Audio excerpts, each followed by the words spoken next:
Selamat pagi, salam sejahtera untuk kita semua. Om Swastiastu, Namo Buddhaya, salam kebajikan. Yang saya hormati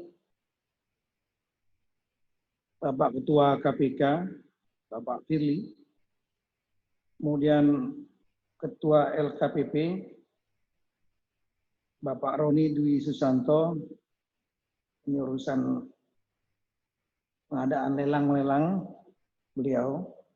Kemudian yang saya hormati Kepala BPKP, Bapak Yusuf Ateh. Sementara nanti Ketua BPK akan bergabung jam 9, Bapak Agung Firman.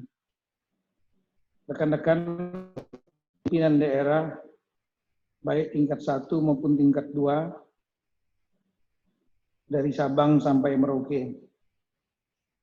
Pertama-tama kita mengucap puji syukur pada Tuhan Yang Maha Kuasa, karena pada pagi hari ini kita dapat berkumpul bersama dalam video conference yang difasilitasi oleh Kemendagri sehubungan dengan masalah realokasi anggaran berkaitan dengan krisis COVID-19. Bapak-bapak dan ibu-ibu sekalian, sebagaimana kita ketahui bahwa saat ini kita menghadapi pandemi global, krisis global, katastrofi. Ini beda dengan bencana alam biasa atau bencana biasa. Katastrofi itu adalah bencana dunia.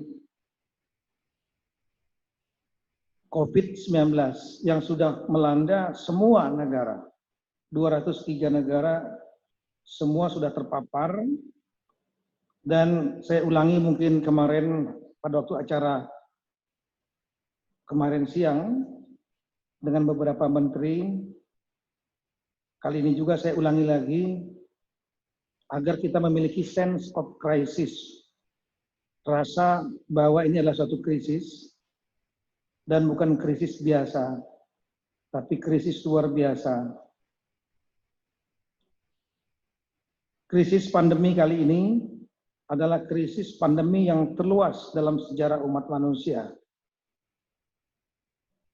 Pandemi-pandemi yang ada sebelumnya yang besar diantaranya Black Death. Black Death itu meliputi Eropa dan Asia Tengah di abad 14 yang mengakibatkan 200 juta orang lebih kurang meninggal dunia dan dikarenakan urin dari tikus. Pandemi yang lain yang luas saya kira adalah influenza tahun 1918. Itu juga mengakibatkan puluhan juta meninggal dunia. Tapi yang terluas sampai tidak ada lagi negara yang tidak terkena, itu adalah pandemi COVID-19 ini. Kita menjadi bagian dari sejarah itu. Kemudian yang kedua, pandemi ini juga adalah pandemi yang terluas dalam sejarah Indonesia modern semenjak 1945 kita merdeka. Kita belum pernah mengalami krisis kesehatan yang terluas seperti ini. Hampir semua provinsi terkena. Kalau epidemi, wabah yang pernah kita alami, demam berdarah dan lain-lain terjadi di tingkat lokal, ini terjadi di tingkat nasional. Kita juga tidak bisa underestimate, terutama bagi daerah yang tidak terkena, mudah-mudahan tidak terkena dan tidak terpapar, tapi kita juga harus berpikir overestimate, berpikir lebih daripada berpikir kurang. Kalau kita berpikir lebih, maka kita antisipasi kita akan siap ketika terjadi situasi kontingensi, situasi krisis, situasi lonjakan misalnya, penderita. Tapi kalau kita berpikir underestimate, berpikir ngepas-ngepas atau berpikir menganggap masalahnya ringan karena mungkin tidak terpapar, maka ketika terjadi apa-apa, kontingensi kita tidak siap. Kita bayangkan saja dari Wuhan bisa sampai ke Amerika Selatan, ke Eropa yang ribuan kilometer.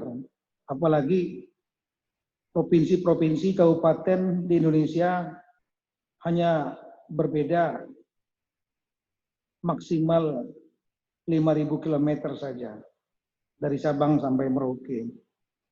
Oleh karena itu kita harus berpikir siap-siap dan mengantisipasi. Berkaitan dengan itu, kita tahu bahwa dampak yang terjadi, kita mengalami persoalan kesehatan yang berimbal balik dengan masalah ekonomi. Semua pemimpin di dunia, termasuk kita semua, dan pemimpin pusat maupun daerah, berada pada posisi dilematis antara kesehatan publik atau kesehatan masyarakat dengan menjaga ekonomi. Kalau kita mengutamakan kesehatan publik, dapat mengorbankan stabilitas ekonomi. Ketika ekonomi jatuh, maka kekuatan, kemampuan, terutama keuangan, untuk menangani krisis kesehatan dalam jangka panjang makin lama akan makin melemah. Sehingga kesehatan publik yang tadinya diutamakan itu akan menjadi tidak terlindungi. Dan sebaliknya kalau seandainya kita mengutamakan ekonomi, akan mengorbankan kesehatan publik, mengorbankan kemanusiaan jika banyak korban. Oleh karena itu, strategi utama kita adalah mengutamakan kesehatan publik, tapi juga menjaga ekonomi, jangan sampai jatuh terlalu dalam. Sekretaris Jenderal PBB sudah menyampaikan bahwa krisis COVID-19 ini memiliki dampak ekonomi yang luar biasa yang tidak dapat ditandingi oleh krisis ekonomi yang pernah dialami oleh dunia sebelumnya. Dan Direktur IMF juga menyampaikan COVID-19 ini dapat mengakibatkan resesi global. Kita sudah mulai mengalami dampaknya di Indonesia. Krisis kesehatan ini di samping juga sudah mulai cukup banyak korban, kita juga melihat bagaimana dampak ekonomi kita sangat terasa. Sektor wisata misalnya yang paling terpukul. Daerah-daerah wisata, restoran, hotel mengalami pukulan yang sangat keras sekali. Daerah-daerah seperti Bali, Badung, yang PAD-nya banyak dari sektor wisata terpukul juga. Juga sektor-sektor yang lain saya kira banyak sekali, industri, manufaktur, termasuk usaha-usaha UMKM dan mikro, yang jualan-jualan gorengan, pinggir jalan, tukang ojek, semua banyak terpengaruh. Sehingga kita melihat bahwa kemampuan negara dan daerah, pengelolaan ekonomi pada prinsipnya dua saja, bagaimana agar pengeluaran lebih kecil daripada pendapatan. Maka kita akan mendapatkan surplus. Sebaliknya kalau seandainya pengeluaran atau belanja lebih besar daripada pendapatan, itu namanya defisit. Kita mengarah kepada itu, kepada defisit. Sehingga pemerintah mengeluarkan Perpu. Kemudian APBN juga dikeluarkan Perpu. Kenapa? Karena pendapatan pemerintah pusat, terutama dari sektor pajak, pasti akan berkurang. Dengan banyaknya dunia usaha yang mengalami tekanan. Dalam bahasa ekonominya mengalami kontraksi. Sementara pengeluaran banyak meningkat, terutama bantuan-bantuan sosial, penguatan kesehatan, dan lain-lain memerlukan biaya yang tidak sedikit. Semua negara mengalami itu.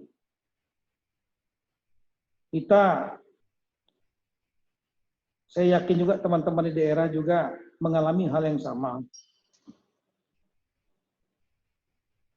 Berkurangnya pendapatan pemerintah pusat pasti akan berpengaruh kepada transfer daerah.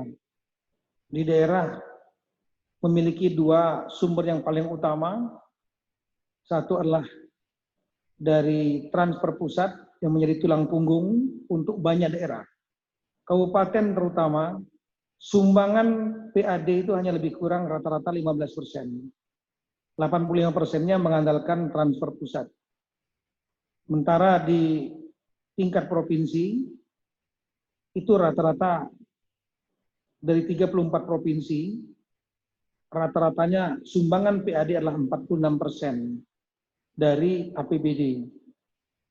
DKI termasuk kuat, Jawa Timur, PAD-nya kuat, tapi daerah-daerah timur, di Papua, Maluku, NTT, itu lebih banyak mengandalkan dari transfer pusat. Nah, ketika saat COVID ini, transfer pusat berkurang karena pendapatan kurang, dan kemudian daerah juga mengalami tekanan karena PAD juga berkurang, terutama yang mengandalkan sektor-sektor wisata, manufaktur, ini akan mengalami tekanan. Oleh karena itulah, pemerintah mengeluarkan sejumlah aturan untuk melakukan perubahan APBN dengan dikeluarkannya Perpu tentang perubahan APBN yang mengarah kepada rasionalisasi berkurang. Kemudian APBD juga pasti akan mengalami tekanan dengan adanya pengurangan transfer dari pusat maupun pendapatan asli daerah yang juga berkurang,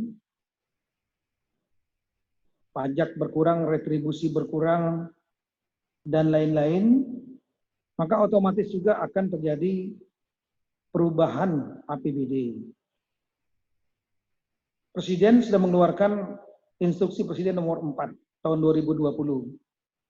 Kemudian Menteri Keuangan sudah mengeluarkan Peraturan Menteri Keuangan nomor 6 tahun 2020. Dan saya selaku Mendagri, pembina pemerintahan daerah, juga sudah mengeluarkan Peraturan Mendagri nomor 20 tahun 2020 yang memberikan kewenangan kepada kepala daerah untuk melakukan realokasi dan refokus anggaran dengan fokus kepada 3 hal yang utama. Yang pertama adalah meningkatkan kapasitas kesehatan, jadi yang segala sesuatu yang berhubungan dengan kesehatan publik, baik dalam rangka sosialisasi, pencegahan, kemudian pembentukan gugus tugas, melakukan mitigasi, baik misalnya dengan rapid test dan lain-lain, pencegahan menggunakan masker, hand sanitizer, dan lain-lainnya, termasuk peningkatan kapasitas perawatan, pengadaan rumah sakit, bed, tenaga medis, sarana prasarana lain, termasuk obat-obatan.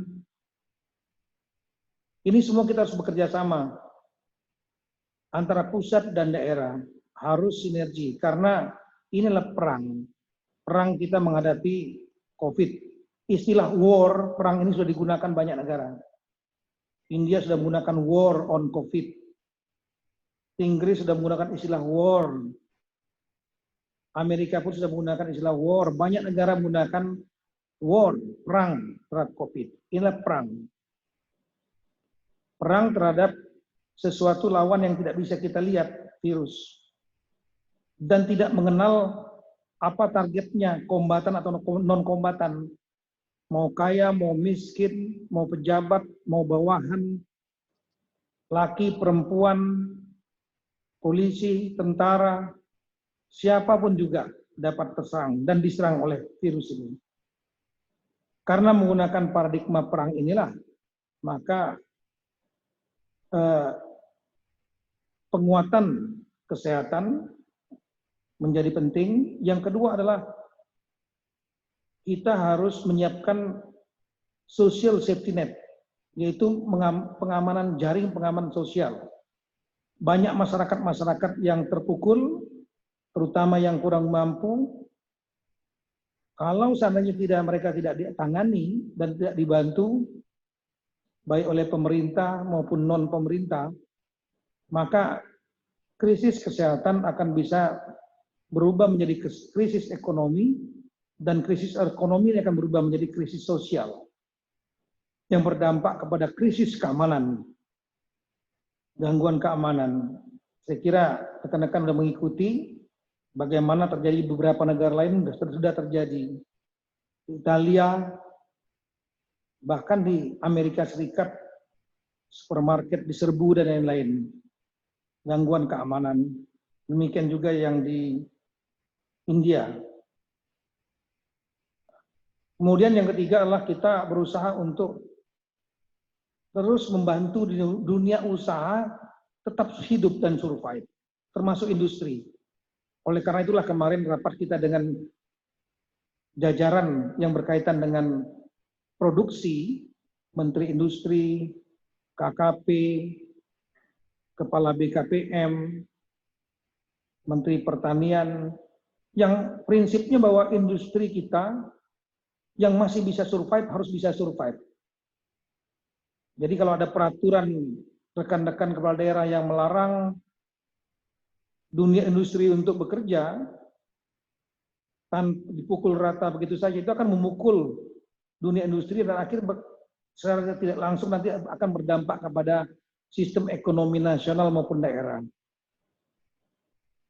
Untuk itu hati-hati betul, dunia industri tetap kita dorong untuk hidup, tapi memperhatikan prinsip-prinsip dan protokol kesehatan, social distancing, physical distancing, masker, hand sanitizer, disinfektan, dan lain-lain. Dunia usaha, terutama UMKM dan mikro, ini juga harus dibantu agar mereka bisa tetap survive, tidak menjadi beban. Kalau mereka nganggur, maka rekan-rekan kita semua berarti harus memperkuat social safety net, bantuan sosial kepada mereka yang nganggur.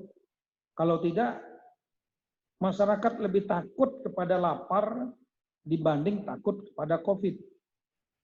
Kalau COVID bukannya sesuatu yang tidak berbahaya. Kalau COVID, pikiran yang rasional bisa tertular, bisa tidak. Yang tertular bisa selamat, keluar antibodi, bisa sakit. Tapi kalau kelaparan sudah pasti nggak akan kuat lama-lama dan bisa menjadi krisis keamanan tadi. Oleh karena itulah realokasi diarahkan kepada 3 hal itu yang paling utama. Namun dari pengecekan Dirjen Keuangan Daerah terhadap beberapa provinsi maupun kabupaten kota, masih banyak kabupaten kota dan provinsi yang belum mengalokasikan dan merefokuskan anggarannya. Oleh karena itulah minggu lalu saya mengeluarkan instruksi Mendagri nomor 1 tahun 2020 setiap daerah untuk melakukan segera refocusing, realokasi anggaran sesuai dengan prinsip-prinsip tadi, paling lambat hari Jumat yang akan datang. Dan itu nanti dilaporkan melalui hotline dengan Dirjen Keuangan Daerah. Saya paham bahwa rekan-rekan mungkin ada juga yang bertanya-tanya dan mengalami kegamangan. Bagaimana kira-kira realokasi ini dapat dilaksanakan tapi tidak menjadi masalah hukum. Oleh karena itulah pada kesempatan ini sengaja kita undang Ketua KPK, Bapak Pili, Ketua BPKP, yang melalui video conference Pak Yusuf Ateh, kemudian Kepala Ketua BPK nanti jam 9, beliau akan hadir bergabung karena ada acara dulu. Kemudian Kepala LKPP juga, Bapak Roni juga hadir di sini. Untuk itu saya berikan waktu kepada Kepala BPKP dulu, Pak Yusuf Ateh, kira-kira memberikan norma-norma seperti apa, guidelines. Setelah itu nanti Kepala LKPP, kalau Ketua BPK sudah gabung, Ketua BPK, dan terakhir tentunya APH, yang paling utama adalah Ketua KPK. Itu saya serahkan, pertama silakan kepada Kepala BPKP Pak Dr. Yusuf Ateh untuk menyampaikan briefingnya. Silakan Pak. Terima kasih Pak Mendagri. Bismillahirrahmanirrahim. Assalamualaikum warahmatullahi wabarakatuh. Selamat pagi, selamat sejahtera untuk kita semua. Om Swastiastu, Nama Budaya, Salam Kebajikan. Yang kami hormati Pak Mendagri, Pak Kurniawan, Pak Kepala KPK, Pak Firly, Kepala LKPP, Pak Roni, dan Bapak Ibu, rekan-rekan semua di daerah, para sekda, para bupati, dan para wali kota. Di dalam Impres nomor 4 tahun 2020, BPKP Pak Mendagri mendapat tugas sebenarnya secara tersirat melakukan pengawasan, pendampingan, dan pengawasan keuangan sesuai dengan ketentuan peraturan undang-undangan terhadap akuntabilitas keuangan negara untuk percepatan penanganan Corona Virus Disease 2019 atau COVID-19. Kami BPKP sudah sebenarnya mengeluarkan beberapa ketentuan dengan memberikan instruksi kepada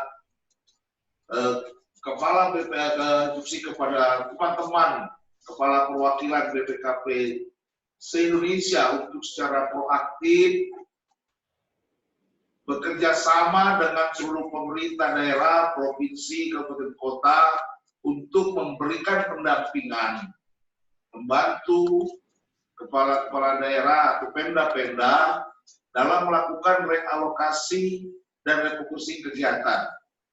Kami juga sudah memberikan surat kepada para gubernur untuk menyatakan kesediaan kami untuk bekerja sama dan mendampingi semua pemda se-Indonesia dalam melakukan realokasi dan refocusing kegiatan, termasuk melakukan pendampingan pada saat melakukan kegiatan-kegiatan pengadaan barang dan jasa terkait dengan COVID ini yang memang harus dilakukan secara cepat, tepat, dan akuntabel sesuai dengan instruksi Bapak Presiden.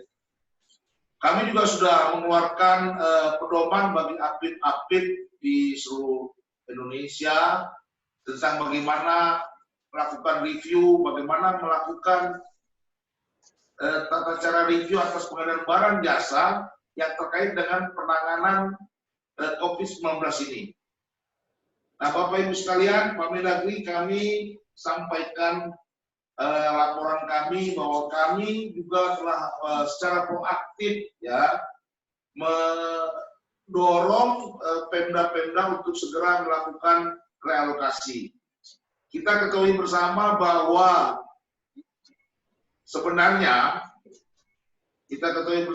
sebenarnya sumber anggaran untuk pemda-pemda di dalam melaksanakan penanganan COVID ini bisa bersumber dari APBD dengan pokok anggaran nomor rekening anggaran biaya tidak terduga atau kita istilahkan APBD BTT.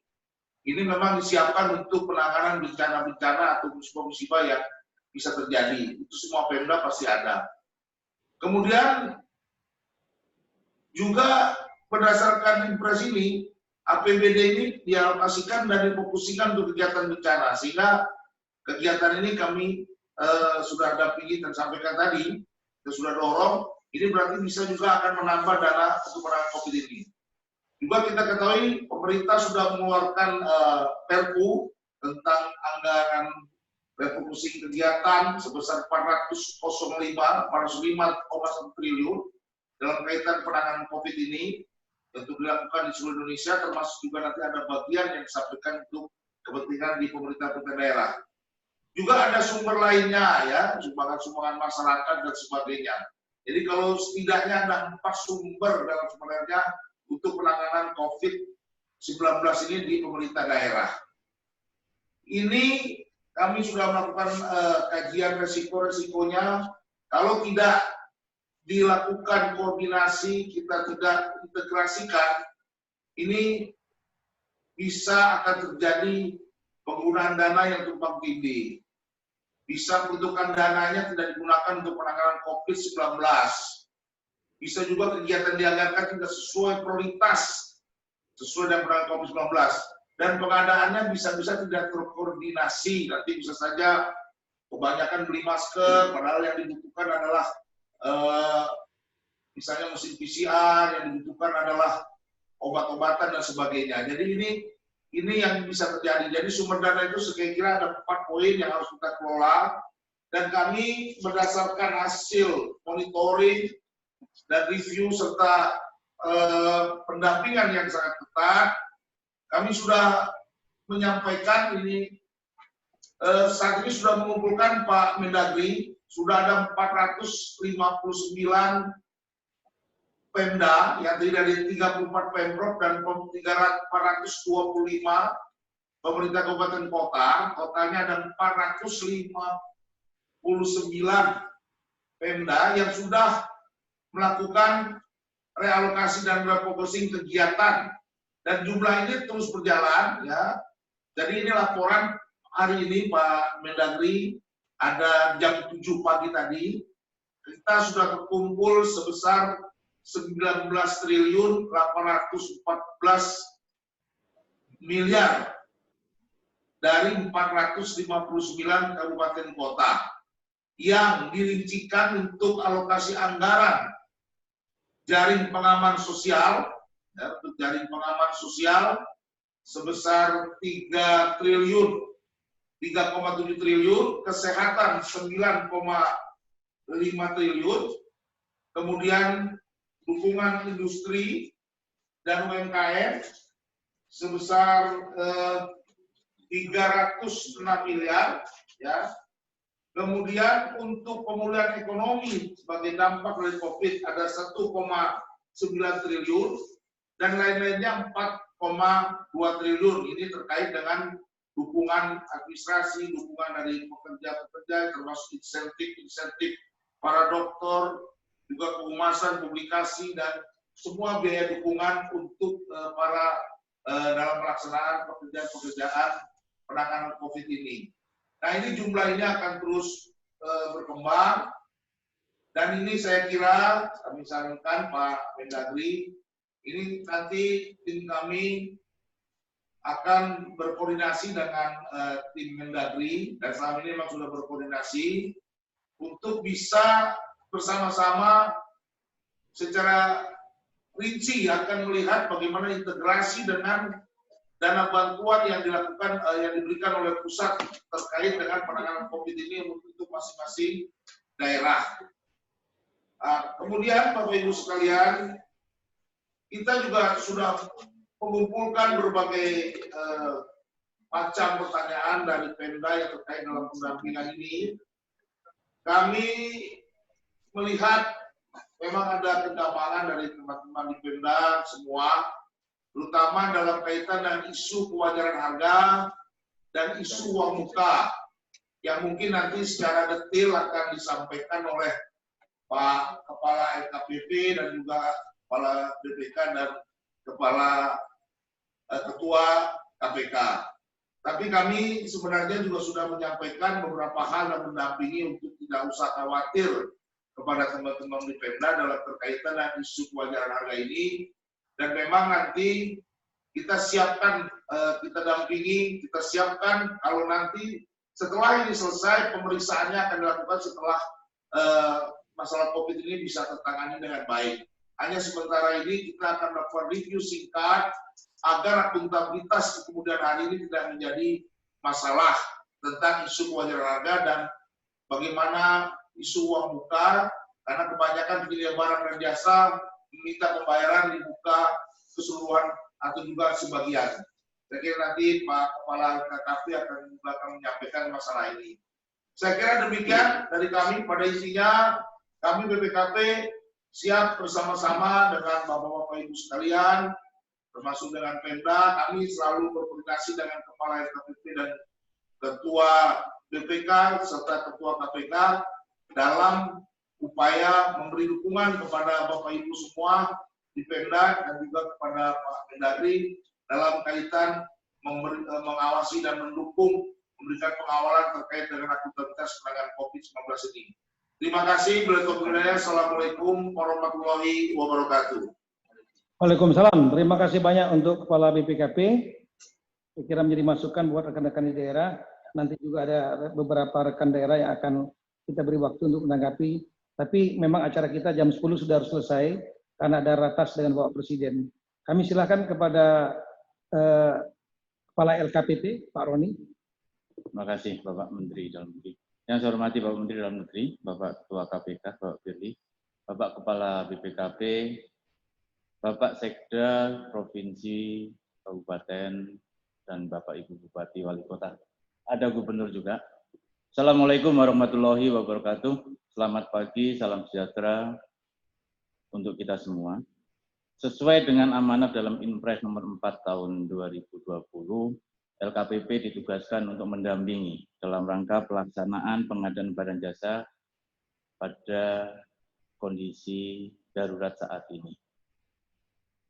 Yang terhormat Bapak Ibu sekalian, perlu diperhatikan bahwa kondisi darurat saat ini sudah dalam penetapan, sehingga sesuai dengan Peraturan Presiden dan Peraturan Lembaga Nomor 13 Tahun 2018, LKPP sudah mengeluarkan surat edaran sebagai penyederhanaan dari Peraturan Lembaga Nomor 13 Tahun 2018. Yang mana dalam SE ini niatnya adalah mengadakan secara tepat, dan akuntabel.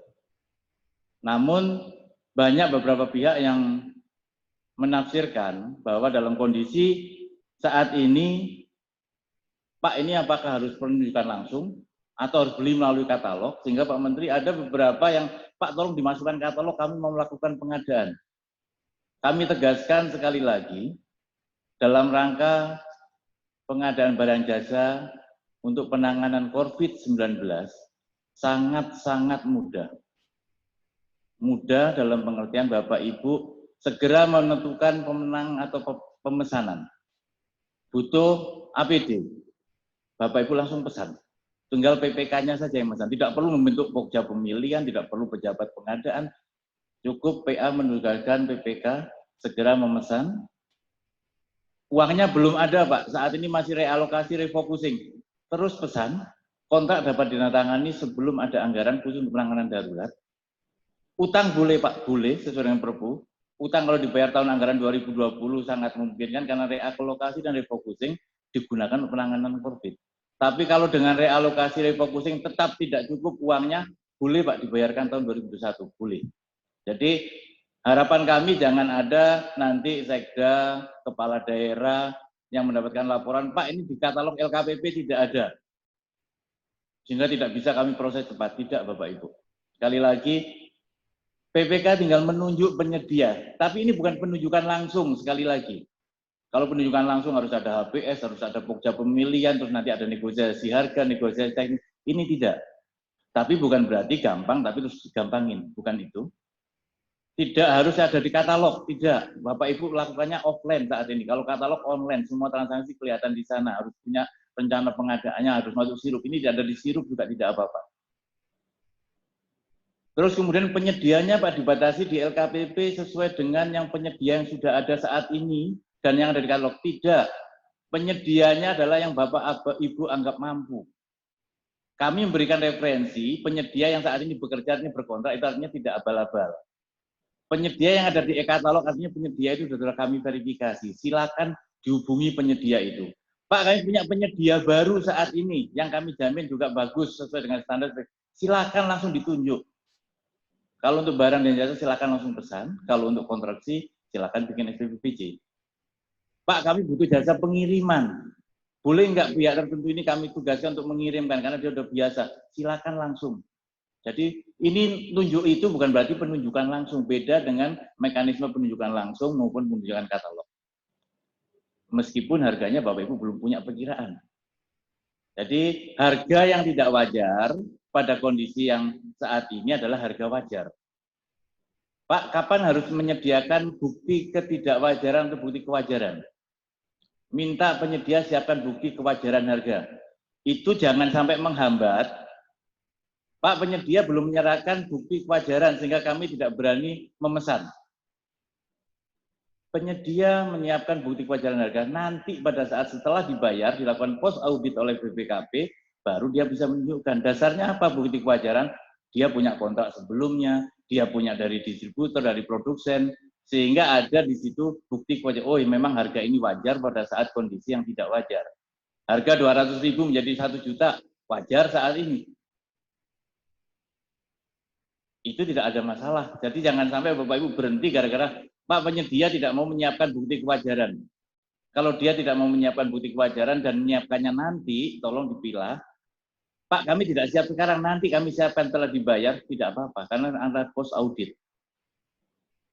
Bayar sesuai barang diterima, termin atau seluruhnya, bisa juga dengan uang muka. Tadi Pak Ate sudah menyampaikan.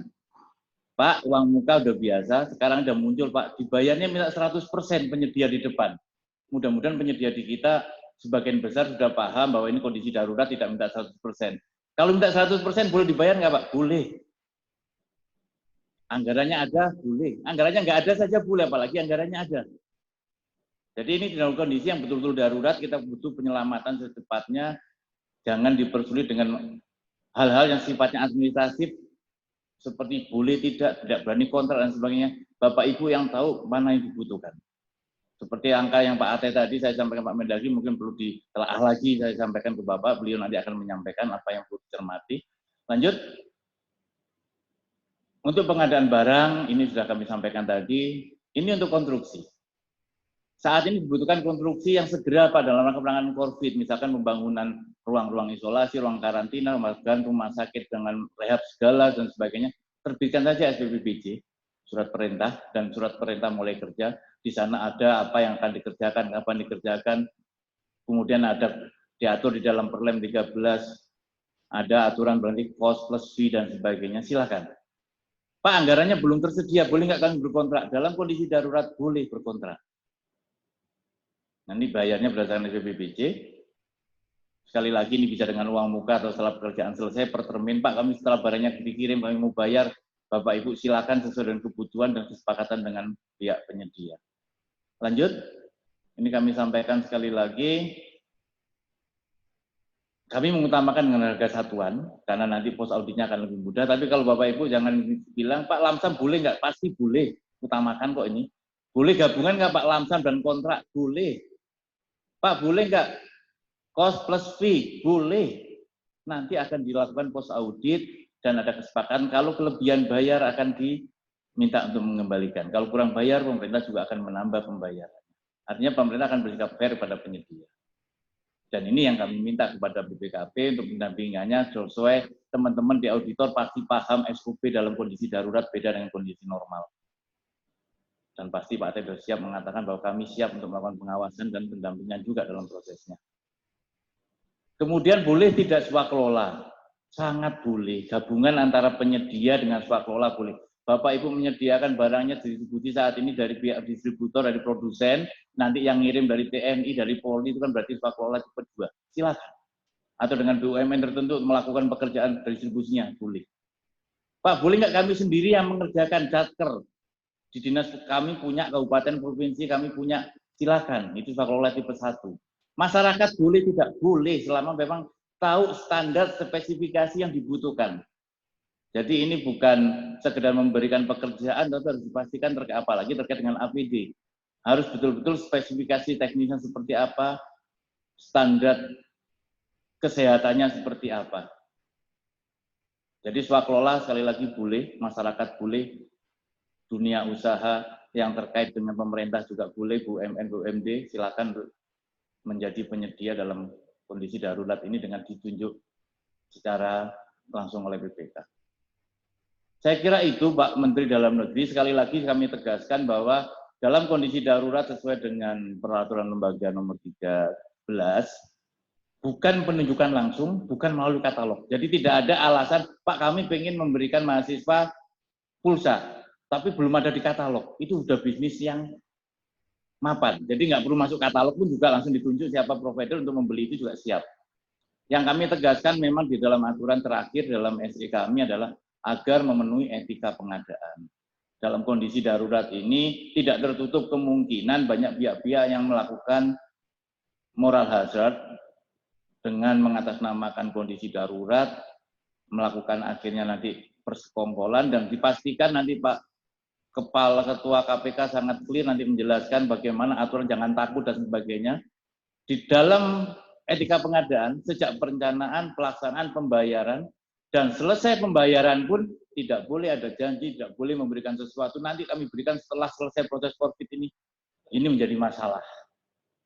Jadi jangan berpikir bahwa ini perencanaan, pelaksanaan, itu yang diawasi. Setelah selesai tahun depan pun, kalau terbukti ada markup, ada kickback, ini sudah mematuhi etika pengadaan. Sehingga yang kami tekankan, harga mahal dalam kondisi saat ini adalah wajar.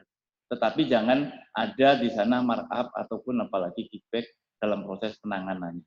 Saya kira itu Bapak Menteri, Bapak Ketua KPK.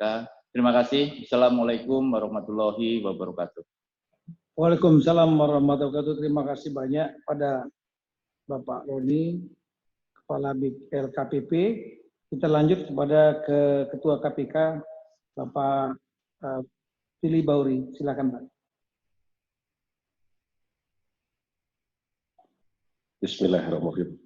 Assalamualaikum warahmatullahi wabarakatuh.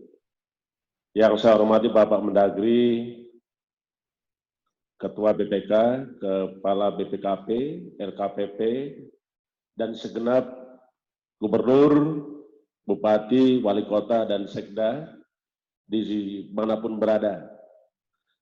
Terima kasih kepada Mendagri yang telah menyiapkan waktu merencana acara ini, sehingga kita akan semakin yakin, semakin tidak ada rasa keraguan, dan yang paling penting adalah tidak ada rasa ketakutan yang berlebihan dalam rangka menyiapkan langkah tindak untuk penanganan COVID-19. Saya ingin mengawali dulu menggugah kepada kita segenap anak bangsa. Saya ingin mengingatkan dulu tujuan negara. Tujuan negara sebagaimana di alinea keempat Undang-Undang 1945 pembukaan disebutkan bahwa kita memiliki kewajiban untuk memberikan perlindungan segenap bangsa dan seluruh tumpah dan Indonesia. Itu yang paling penting dulu. Nah, bergerak dari itu maka hari ini kita dihadapkan dengan ancaman pandemi COVID-19. Sehingga kita segenap anak bangsa, penyelenggara negara, aparatur pemerintah, dari Sabang sampai Merauke, dari Pulau Miangas sampai Rote, tidak boleh diam, tetapi kita harus melakukan tindakan secara berani, terukur, dan dapat dipertanggungjawabkan. Terkait dengan itu, maka saya pada kesempatan pagi hari ini ingin menyampaikan bahwa hukum tertinggi itu adalah memberikan keselamatan kepada masyarakat.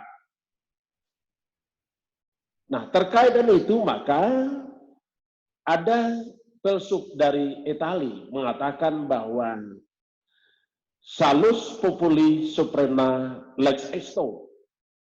Jadi hukum tertinggi adalah keselamatan bangsa, keselamatan rakyat, keselamatan masyarakat. Dan ini ditegaskan juga yang kita kenal adalah saving human life is the first priority and our goals. Itu saya ingin ingatkan dulu. Jadi apa yang kita lakukan dalam rangka keselamatan masyarakat itu yang utama.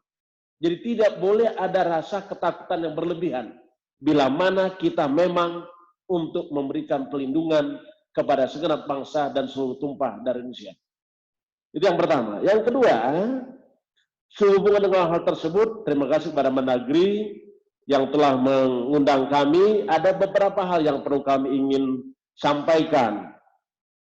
Terkait ada perencanaan, yaitu pembatasan sosial berskala besar.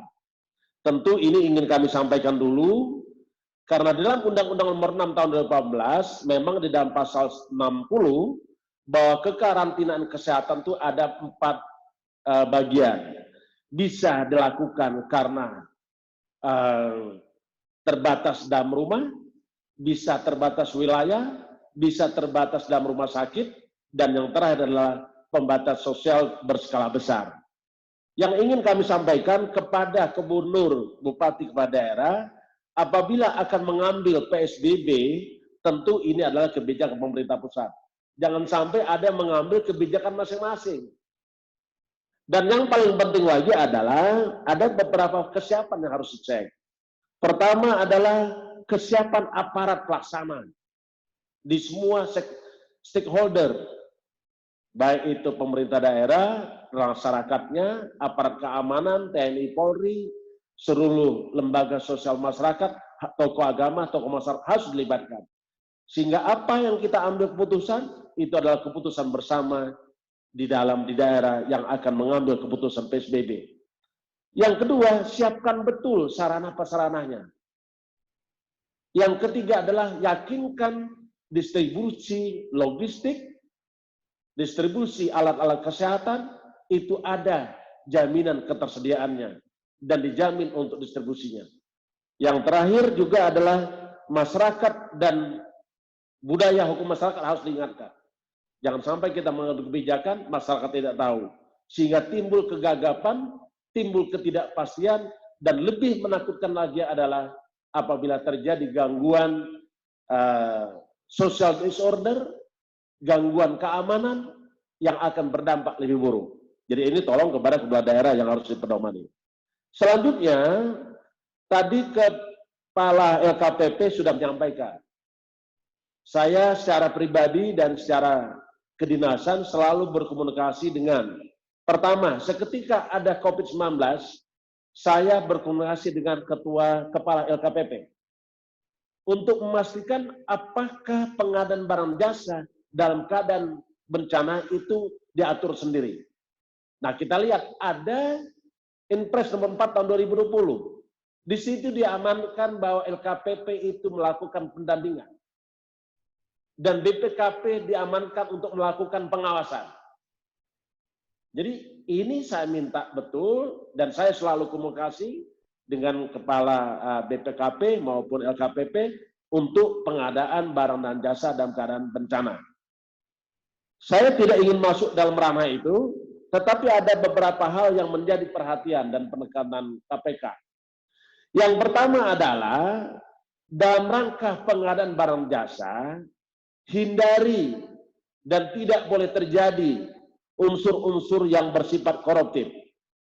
Tidak boleh ada kolusi, tidak boleh ada nepotisme, tidak boleh ada markup harga, dan tidak boleh ada juga menjanjikan hadiah atau janji untuk orang digerakkan melakukan sesuatu atau tidak melakukan sesuatu. Itu yang paling penting.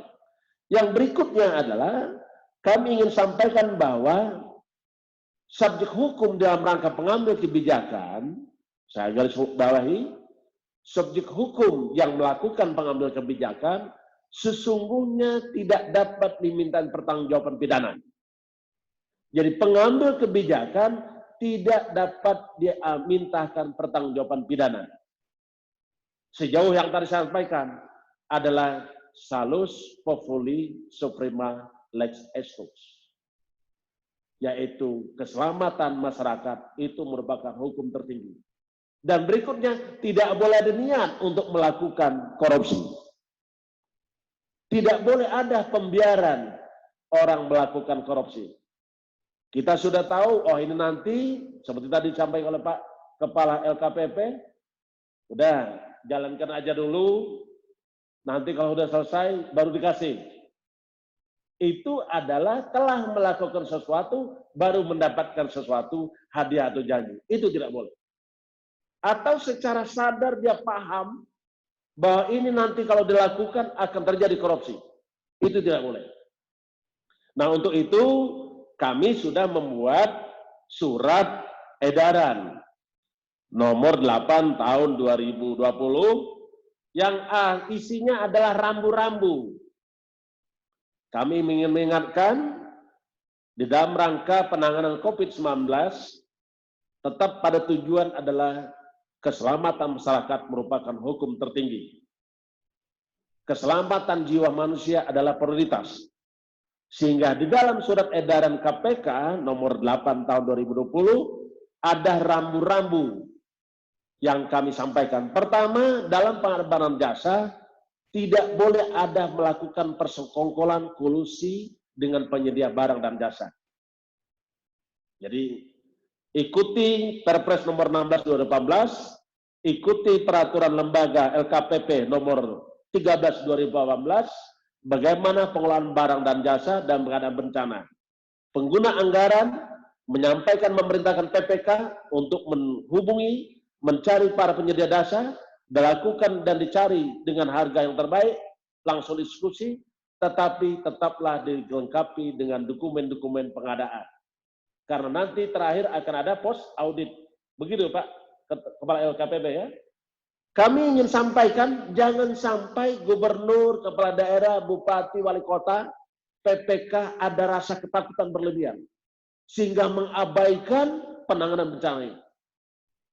Lakukan tindakan dalam rangka penyelamatan jiwa manusia. Rambu-rambunya satu, tidak melakukan persekongkolan kolusi dengan penyedia barang dan jasa. Kedua adalah tidak memperoleh kickback. Ya, baik sebelum maupun setelah dari penyedia jasa. Jangan sama sekali. Tidak mengandung unsur penyuapan. Tidak mengandung unsur gratifikasi.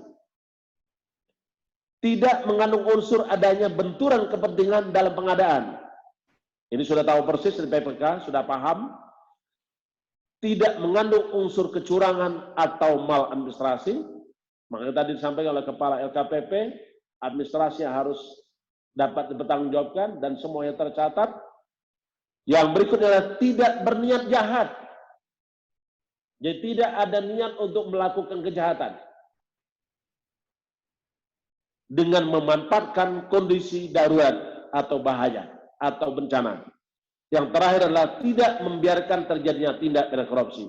Ini sudah kami sampaikan kepada Menteri Dalam Negeri yang diteruskan kepada Gubernur, Kepala Daerah. Kami juga sampaikan kepada Kepala Gugus Tugas Penanganan COVID-19, dalam hal ini adalah Kepala BNPB, Bapak Letnan Jenderal TNI Doni Monardo. Kami selalu komunikasi dengan rekan-rekan dalam rangka penanganan COVID-19. Terakhir, dalam kesempatan ini, masih ada waktu Pak Menteri? Baik. Masih ada waktu, saya ingin sampaikan beberapa hal sebagai berikut sebagai closing statement saya. Yang pertama, KPK berkomitmen melakukan pengawalan pelaksanaan anggaran dan pengadaan barang jasa untuk menjamin kepastian bahwa seluruh kegiatan pengadaan barang jasa tersebut tidak terjadi tindak pidana korupsi. Kita selalu melakukan pencegahan, kita selalu melakukan koordinasi, monitoring atas pengadaan barang jasa. Yang kedua, kami melakukan pengawalan, baik itu berupa monitoring, koordinasi, dan yang paling penting adalah kami selalu koordinasi dengan LKPP, BPKP, dan Kepala Gugus Tugas. Bahkan saat ini, kami sudah menerbitkan surat edaran nomor 8 tahun 2020 tentang pengadaan barang jasa dalam bencana pandemi COVID-19. Dan kami juga sudah menempatkan 5 orang anggota KPK dari Kedeputian Pencegahan untuk melakukan pendampingan di gugus tugas penanganan bencana COVID-19 di BNPB. Dan ini bisa dikomunikasikan dengan rekan-rekan yang bekerja di bidang pengadaan barang jasa. KPK mendorong karena di daerah ada aparatur pengawas internal pemerintah, ada BPKP, dan sudah ada petunjuk teknis yang diberikan oleh Kepala BPKP kepada Kepala BPKP Perwakilan, sehingga tolong dimanfaatkan APIP dan BPKP di kewilayahan. Saya kira itu saja yang ingin kami sampaikan. Selamat bertugas. Mudah-mudahan apa yang diberikan, ya. Selamat bertugas. Dan yang paling penting yang saya sampaikan tadi, ada rambu-rambu tadi. Tidak ada markup, tidak ada penyuapan, tidak ada gratifikasi, tidak ada persekongkolan, dan yang paling utama adalah seketika Bapak dan Ibu melakukan pengadaan, tidak ada niat untuk melakukan kejahatan. Jadi mens reanya tidak ada. Dan kita kalau ada kira-kira ini akan terjadi korupsi, lakukan tindakan pencegahan. Jangan dilakukan pembiaran. Karena kalau pembiaran disebut dengan crime by omission atau delik omisi. Jadi saya kira ini yang kami sampaikan. Terima kasih kepada Bapak Mendagri, terima kasih kepada seluruh rekan-rekan yang hadir, dan Gubernur, Kepala Daerah, Bupati, dan Wali Kota. Selamat bertugas. Mudah-mudahan apa yang kita berikan adalah salah satu wujud kepedulian dan kecintaan kita kepada segenap bangsa dan negara Kesatuan Republik Indonesia. Terima kasih. Saya akhiri. Wassalamualaikum warahmatullahi wabarakatuh. Waalaikumsalam warahmatullahi wabarakatuh. Terima kasih banyak Ketua KPK. Jadi yang paling penting, saya kira yang penting tidak ada niat mens rea. Pidana itu kalau tidak ada niat mens reanya, itu tidak ada lengkap unsur pidananya. Silakan, ini Bapak Kabareskrim baru hadir, karena beliau juga salah satu aparat penegak hukum yang penting yang memiliki jaringan di daerah. Silakan Pak Sigit. Terima kasih Bapak Mendagri, yang terhormat Bapak Ketua KPK, Ketua LKSP, yang terhormat rekan-rekan peserta FIKON seluruh. Oh iya, saya sampaikan dulu kepada Pak Kabareskrim bahwa sampai saat ini yang hadir bergabung dengan kita ini sudah 519 pimpinan daerah tingkat 1, tingkat 2.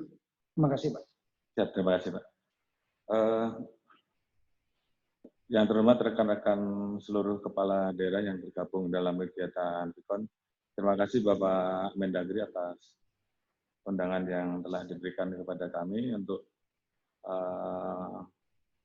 menambah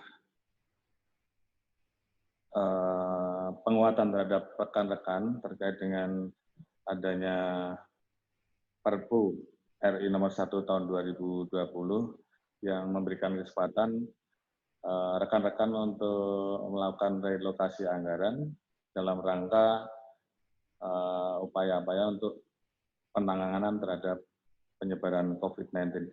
Mungkin tadi secara panjang lebar sudah disampaikan oleh Bapak Ketua KPK terkait dengan beberapa perubahan, beberapa kebijakan yang tentunya itu semuanya sudah diatur di dalam Perpu. Di dalam kesempatan ini kami hanya ingin menegaskan bahwa pada prinsipnya kami dari Polri tentunya akan menindaklanjuti dan mengawal pelaksanaan Perpu tersebut sehingga betul-betul kegiatan realokasi anggaran yang dilaksanakan dalam rangka mencegah wabah COVID-19 ini betul-betul bisa dilaksanakan secara maksimal. Tadi sudah disampaikan bahwa di dalam Perpu ini sudah diatur bahwa seluruh kebijakan yang terkait dengan masalah pembiayaan COVID-19 ini tidak akan ada masalah atau tidak menimbulkan kerugian negara sepanjang tentunya rekan-rekan tidak memiliki atau tidak memiliki niat untuk melakukan upaya-upaya atau niat jahat yang biasa dikenal dengan nama mens rea.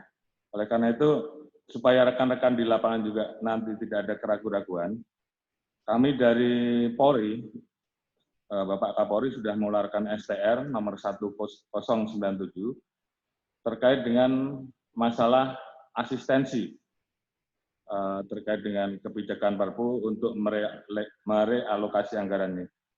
Asistensi ini akan diberikan oleh seluruh jajaran Direktur Kriminal Khusus yang terkait dengan penanganan tindak pidana korupsi, mulai dari kegiatan perencanaan, pelaksanaan, dan pasca. Dengan demikian, kita ingin memastikan bahwa rekan-rekan yang terlibat di dalam kegiatan, baik perencanaan, pembelanjaan, dan juga pendistribusian dan sebagainya, ini betul-betul bisa aman dari permasalahan hukum.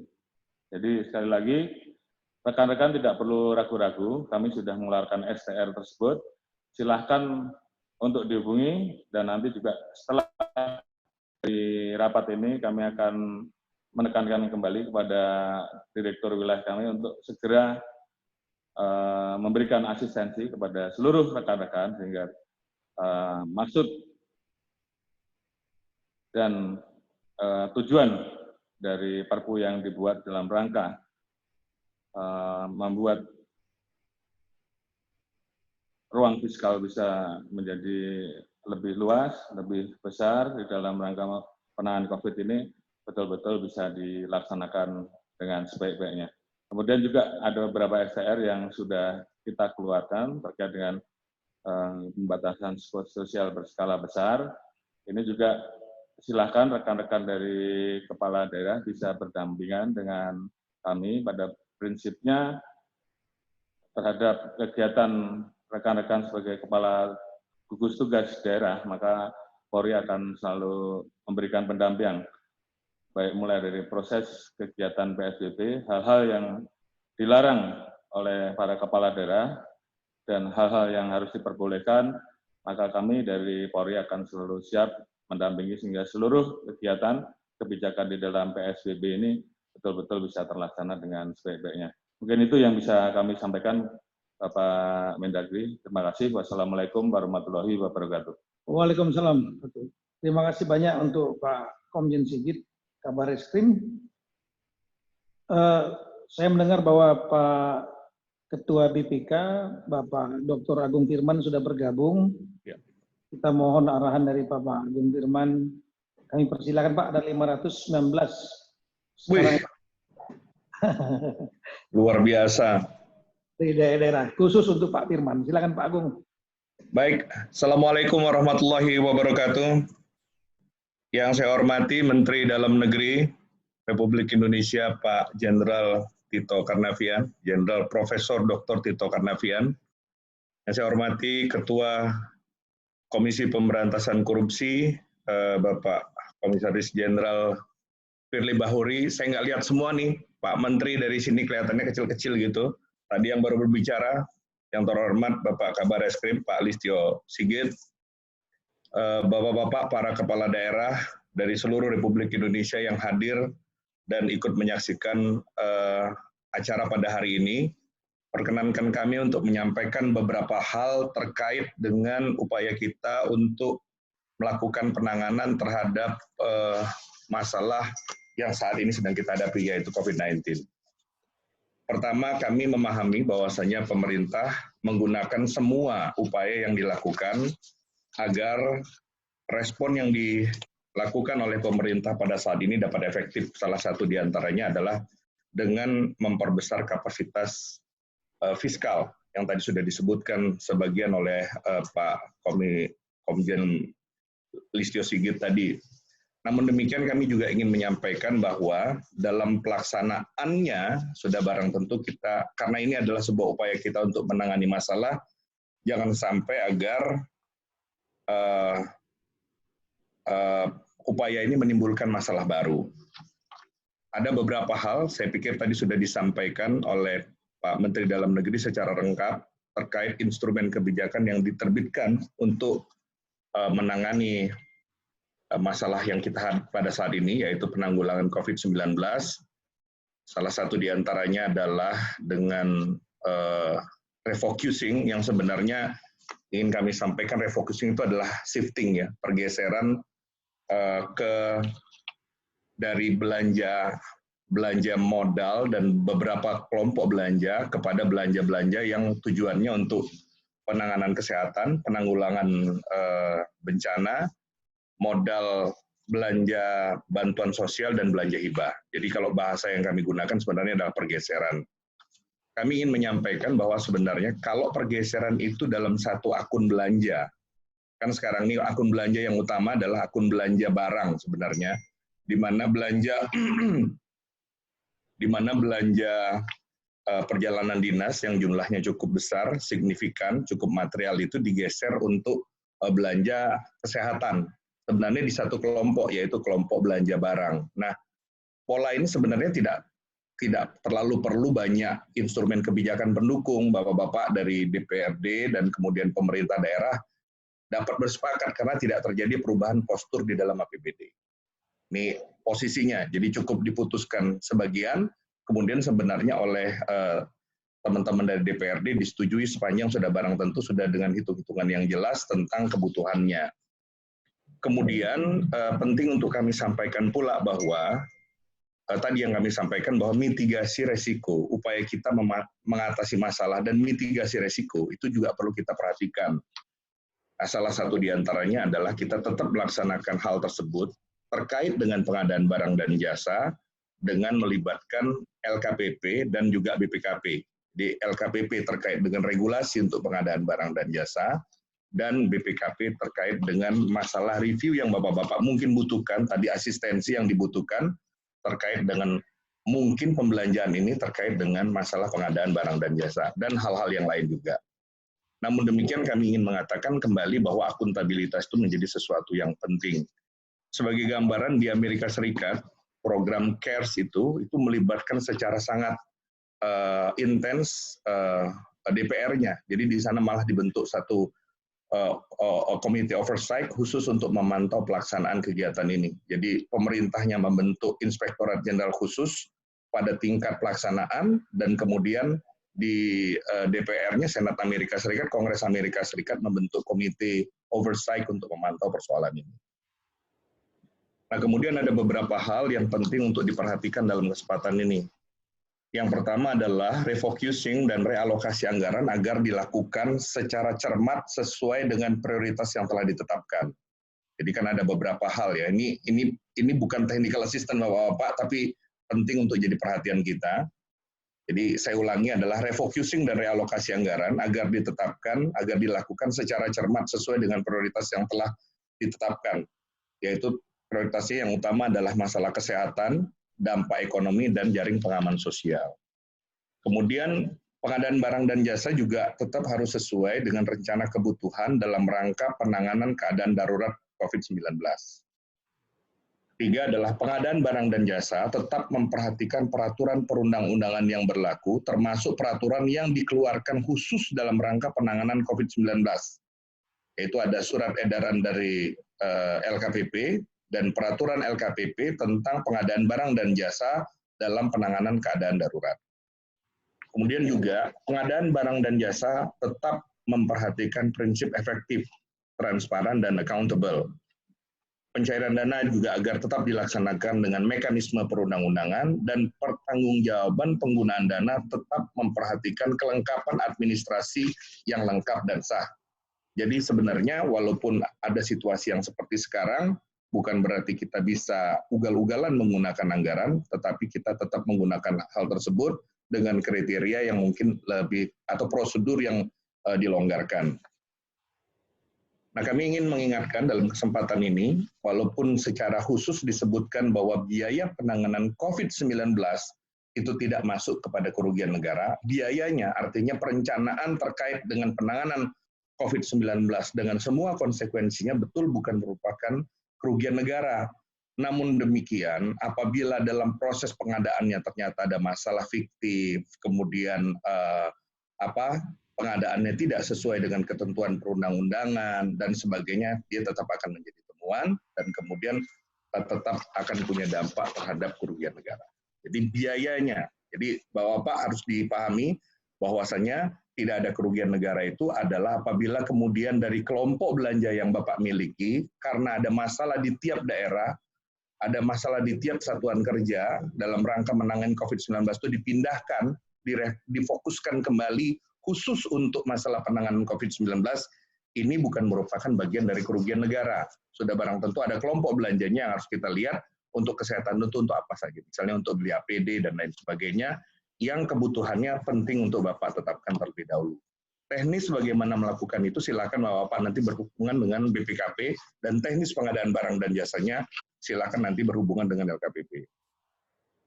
Perkenankan kami juga menyampaikan beberapa permasalahan yang cukup sering ditemukan dalam pengadaan barang dan jasa, yaitu yang tadi saya sampaikan bahwa realisasi belanja barang dan jasa tidak sesuai dengan peruntukannya. Karena ini dalam kondisi yang seperti sekarang tetap penting memperhatikan hal-hal yang seperti ini. Kemudian pengadaan barang dan jasa tidak sesuai dengan rencana kebutuhan. Jadi Bapak perlu ada rencana kebutuhan yang nanti teknisnya silakan dibicarakan dengan teman-teman dari BPKP untuk proses perencanaan. Kemudian pengadaan barang dan jasa tidak sesuai dengan spesifikasi. Ini juga menjadi sesuatu yang jadi perhatian kita karena dalam kondisi yang seperti sekarang kita juga perlu mengetahui sebenarnya apa yang kita butuhkan. Ya. Kesalahan penganggaran belanja barang dan jasa ke dalam belanja modal. Ini juga bagian-bagian yang, tapi ini bagian yang hanya bersifat prosedural. Realisasi belanja barang dan jasa melebihi standar harga atau melebihi ketentuan, bagian ini dapat dimitigasi dengan cara berkonsultasi dengan LKPP, seperti kita lakukan sekarang, konsultasi juga bisa melalui video conference. Kemudian kelebihan pembayaran atas belanja barang dan jasa, which is ini merupakan kerugian negara, kekurangan volume pekerjaan barang dan jasa, ini juga adalah indikasi kerugian negara, denda keterlambatan belum dikenakan atau kurang dikenakan, dan dokumen pertanggungjawaban pengadaan barang dan jasa yang tidak lengkap.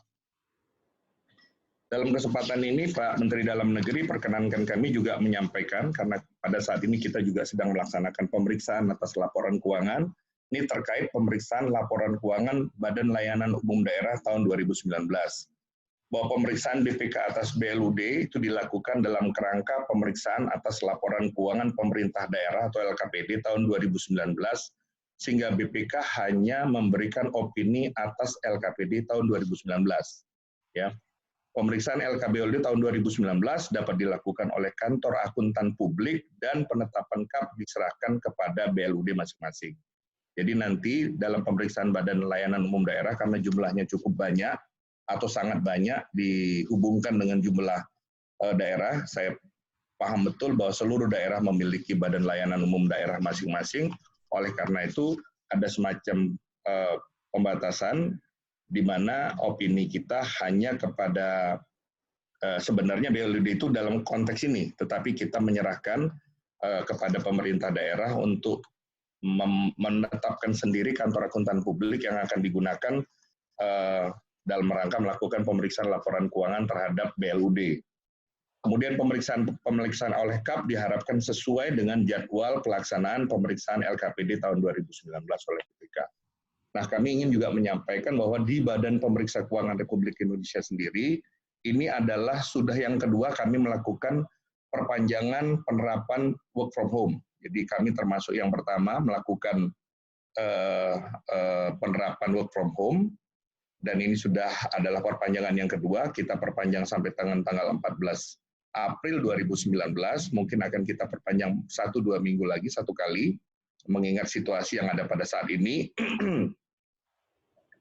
Dan kami paham betul bahwa apa yang kami lakukan pada saat ini akan berpengaruh terhadap proses pemeriksaan yang sekarang berlangsung.